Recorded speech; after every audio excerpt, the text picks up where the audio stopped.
Two high school seniors in St. Peter have been working for years to put together their high school dream. Today was a big test. As Kendall Larson reports, they hope their dream is a launching pad for others.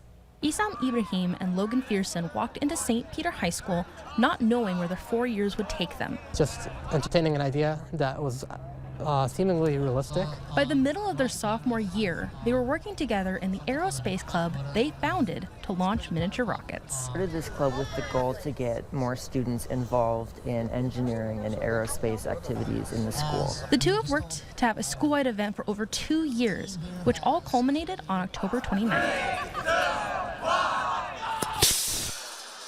Their dream took flight. To all the people watching, it was a make or break. I felt so absolutely nervous. Ibrahim and Fearson launched 2 rockets that went straight up 2,000 feet. To finally launch them with the goal that we had from the beginning, it feels great, but sad. We're proud of what happened, and yeah, going forward, we'll be sure to take it one step at a time to make it better.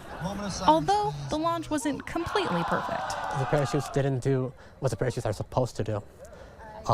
So it became a missile instead of a rocket. The student body still loved the event. 2,000 feet seems insane for a rocket and a tiny stick of dynamite to go, but they did, and it's amazing. Kids work hard. They build things from scratch and they test them out like all the time. The boys want to launch another rocket next spring before they graduate, but they need more materials and funding in order to launch another dream. In St. Peter, Kendall Larson, KYC News Now. With their dream fulfilled, the two aerospace enthusiasts plan to go to college to pursue aviation and computer science and leave the club to the next generation of space lovers.